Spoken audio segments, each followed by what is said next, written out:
पुणे में रहने वाली शीना की ससुराल में सिर्फ 3 लोग थे। इस वजह से घर में ज्यादा काम नहीं होता था, तो वो दोपहर तक अपना सारा काम खत्म कर लेती थी। लेकिन उसके बाद वो बोर हो जाती।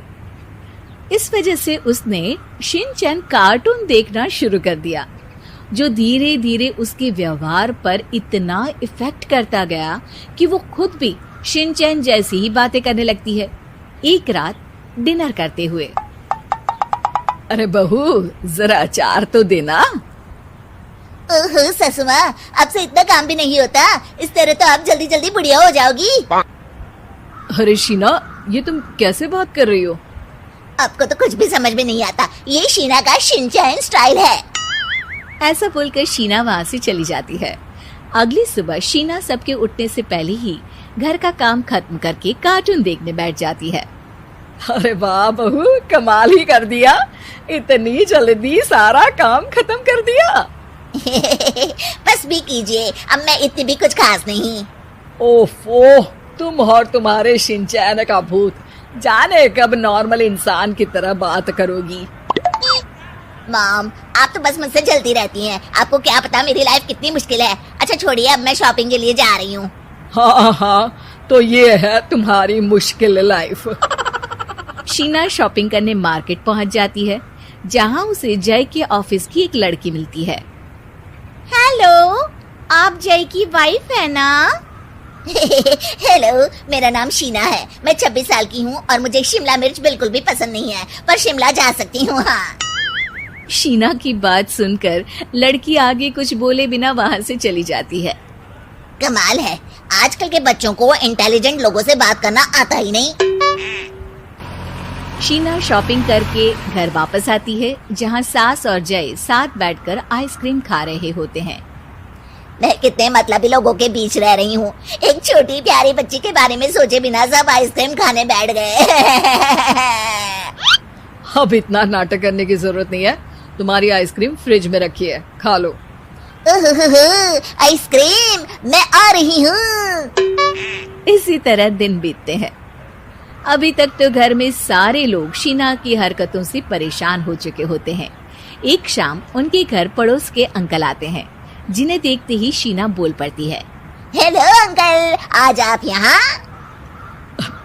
ये कह रही है आप यहाँ बैठिए, हम अभी आते हैं। ऐसा बोलकर शीना की सास उसे लेकर रसोई में चली जाती है। अरे वो तुम्हारी पापा की उम्र के हैं, उनकी इंसल्ट तो मत करो। आपको तो बस अपनी ही खुशी दिखाई देती है। शीना के ऐसे बोलने पर सास हैरान रह जाती है और शीना बाहर आकर अंकल से कहती है, तो अंकल, आज आप क्या लेने आए हैं? या फिर बस सासू माँ को देखने का बहाना चाहिए? वैसे ये इतनी भी अच्छी नहीं है, पूरा समय मुझे डांटती रहती है और कभी कभी तो खाना भी नहीं देती। अंकल हैरानी से उसकी ओर देख रहे हैं। तभी उसकी सास वहाँ आती है। अरे शीना, इतना झूठ मत बोलो, मैंने कब तुम्हें खाना नहीं दिया? अरे ऐसा बोलोगी तो तुम्हें आज रात का खाना सच में नहीं मिलेगा। देखा, मैंने कहा था ना, बच्ची पर जुल्म करती है। आप मुझे अपने घर ले चलो अंकल। इस तरह दोनों सास बहू में तू मैं शुरू हो जाती है, जिसे देख अंकल तो डर कर भाग जाते हैं, लेकिन वो दोनों चुप ही नहीं होती। रात को जय के घर वापस आने पर सास उसे शीना की सारी बात बताते हुए कहती है, अरे इसके सर से कार्टून का भूत तो उतारना ही पड़ेगा। मौका या वक्त कुछ देखती ही नहीं, बस बकवास शुरू कर देती है। बात तो आपकी सही है, पर क्या करेंगे? अरे कार्टून देखकर ऐसी बनी है तो इसकी कार्टून ही बंद कर दो। हाँ, कार्टून बंद करके कुछ समझदारी वाली चीजें दिखाते हैं। जियोग्राफी दिखाना शुरू कर दो ना, क्या पता कुछ अकल आ जाए। हाँ, नाइस आइडिया माँ। इस पर जय केबल टीवी पर ज्योग्राफी छोड़कर बाकी सारी चैनल बंद करवा देता है, पर शीना भी किसी से कम नहीं होती। ओहो पतिदेव, अपने आप को बहुत स्मार्ट समझते हो। शीना मोबाइल पर YouTube ऑन करके उस पर शिनचैन देखने लगती है। शीना की इस स्मार्टनेस को देखकर जय तो बेचारा सर खुजलाता ही रह जाता है। हमने इसे जरूरत से ज्यादा अंडर एस्टिमेट कर दिया, अब क्या करें माँ? अरे इंटरनेट बंद करवा दे बेटा। शीना को कार्टून की दुनिया से बाहर निकाल वापस इंसान बनाने के लिए अब जय इंटरनेट भी बंद करा देता है, जिससे शीना परेशान हो जाती है।